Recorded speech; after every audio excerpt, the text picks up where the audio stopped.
ಧರ್ಮಸ್ಥಳದಲ್ಲಿ ಶವಗಳನ್ನು ಹೂತಿಟ್ಟಿದ್ದೇನೆ, ಶವ ಹೊರತೆಗೆದು ತೋರಿಸ್ತೇನೆ ಎನ್ನುವಂಥ ಈ ಒಂದು ಬುರ್ಡೆ ಗ್ಯಾಂಗ್ನ ಪ್ರಮುಖ ಪಾತ್ರಧಾರಿಯಾಗಿರುವಂಥ ಚಿನ್ನಯ್ಯ ಮಾಸ್ಕಮ್ಮನ ಒಂದು ಕಸ್ಟಡಿ ನಿನ್ನೆ ಅಂತ್ಯವಾಯಿತು. SIT ಅಧಿಕಾರಿಗಳು ಈತನನ್ನು ನ್ಯಾಯಾಲಯಕ್ಕೆ ಹಾಜರುಪಡಿಸಿದ್ರು. ಮತ್ತೆ ಕಸ್ಟಡಿ ಎಕ್ಸ್ಟೆಂಡ್ ಆಯಿತು. ಇವತ್ತಿನಿಂದ ಮತ್ತೆ ಮಾಸ್ಕ್ಮ್ಯಾನ್ಗೆ SIT ಡ್ರಿಲ್ ಮಾಡ್ತಾ ಇದೆ. ಮಾಸ್ಕ್ಮ್ಯಾನ್ ಚಿನ್ನಯ್ಯ ಮತ್ತೆ SIT ಕಸ್ಟಡಿಗೆ ಹೋಗಿದ್ದಾನೆ. 3 ದಿನ SIT ಕಸ್ಟಡಿಗೆ ನೀಡಿರುವಂಥ ನ್ಯಾಯಾಲಯ ದಕ್ಷಿಣ ಕನ್ನಡ ಜಿಲ್ಲೆಯ ಬೆಳ್ತಂಗಡಿ ಕೋರ್ಟ್ ಆದೇಶವನ್ನು ಕೊಟ್ಟಿದೆ. ನಿನ್ನೆ ಹಾಜರುಪಡಿಸಿದ್ರು. ಮತ್ತೆ 3 ದಿನಗಳ ಕಾಲ ಎಕ್ಸ್ಟೆಂಡ್ ಆಗಿದೆ ಈತನ ಕಸ್ಟಡಿ. ಸೆಪ್ಟೆಂಬರ್ 5ರವರೆಗೂ ಚಿನ್ನಯ್ಯ SIT ಕಸ್ಟಡಿಯಲ್ಲಿರಬೇಕು. ಸೆಪ್ಟೆಂಬರ್ 6ರಂದು ಮತ್ತೆ ಕೋರ್ಟ್ಗೆ ಹಾಜರುಪಡಿಸೋದಕ್ಕೆ ಸೂಚನೆ ಕೊಟ್ಟಿದ್ದಾರೆ ನ್ಯಾಯಾಧೀಶರು. ಬೆಳ್ತಂಗಡಿಯ ಕೋರ್ಟ್ಗೆ ನಿನ್ನೆ ಈತನನ್ನು ಹಾಜರುಪಡಿಸಿದ್ರು. SIT ಅಧಿಕಾರಿಗಳಿಗೆ ಸೂಚನೆಯನ್ನು ಕೊಟ್ಟಿದ್ದಾರೆ ಕೋರ್ಟ್ ಅವರು. ತಮಿಳುನಾಡು ಮತ್ತು ಮಂಡ್ಯದಲ್ಲಿ ಮಹಜರು ಕಾರ್ಯ ಬಾಕಿ ಇದೆ. ಹೀಗಾಗಿ ಈ ಕಾರ್ಯವನ್ನು ಈ 3 ದಿನದಲ್ಲಿ ಮಾಡಬೇಕಾಗಿದೆ SIT ಅಧಿಕಾರಿಗಳು. ಇಂದಿನಿಂದ ಮತ್ತೆ ಈತನ ತೀವ್ರತರವಾದಂತಹ ವಿಚಾರಣೆ.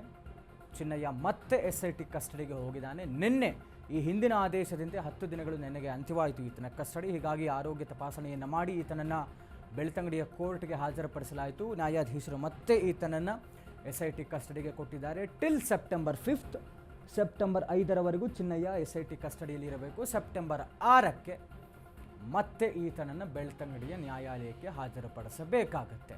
ಇದರ ಮಧ್ಯದಲ್ಲಿ ಬೆಳವಣಿಗೆಗಳು ತನಿಖೆಯದ್ದು.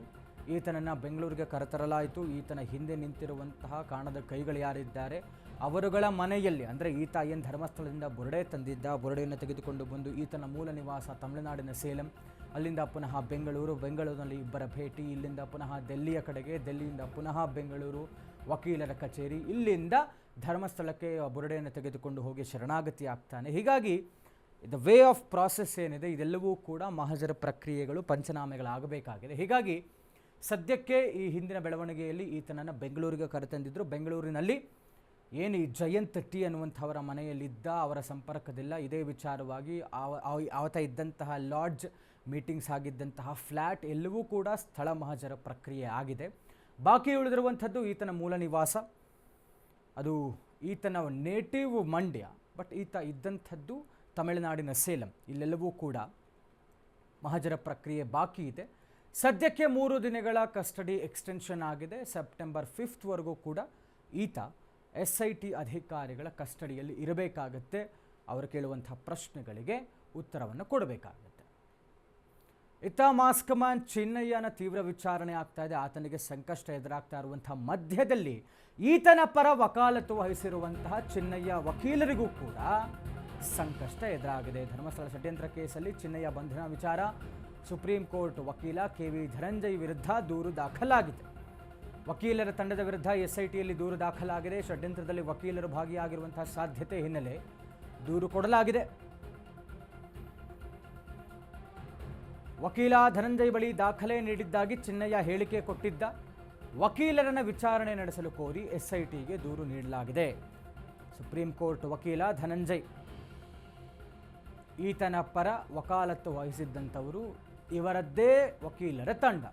ಹೀಗಾಗಿ ಚಿನ್ನಯ್ಯ ಹೇಳಿದ್ದಂತೆ ನಾನು ವಕೀಲರ ಬಳಿಯೂ ಕೂಡ ಒಂದಷ್ಟು ಮಾಹಿತಿಯನ್ನು ಹಂಚಿಕೊಂಡಿದ್ದೇನೆ ಅಂತ ಹೇಳಿದ್ದಂತೆ. ಹೀಗಾಗಿ ಈ ಒಂದು ಷಡ್ಯಂತ್ರದಲ್ಲಿ ವಕೀಲರು ಭಾಗಿಯಾಗಿರುವಂಥ ಸಾಧ್ಯತೆ ಇದೆ ಅನ್ನುವಂಥ ಕಾರಣಕ್ಕೆ SITಗೆ ಕಂಪ್ಲೇಂಟ್ ಹೋಗಿದೆ.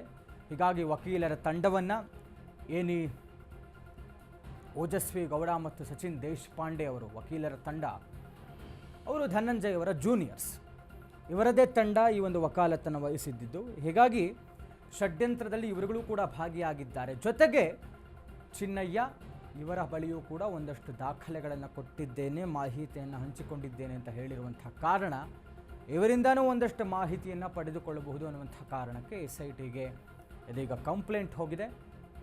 ಚಿನ್ನಯ್ಯ ಆಯಿತು, ಈತನ ಹಿಂದಿರುವಂತಹ ಜಯಂತ್ ಟಿ, ಗಿರೀಶ್ ಮಟ್ಟಣ್ಣನವರ, ಮಹೇಶ್ ಶೆಟ್ಟಿ ತಿಮ್ರೋಡಿ ಆದಿಯಾಗಿ ಇದೀಗ ವಕೀಲರಿಗೂ ಕೂಡ ಒಂದು ರೀತಿಯಲ್ಲಿ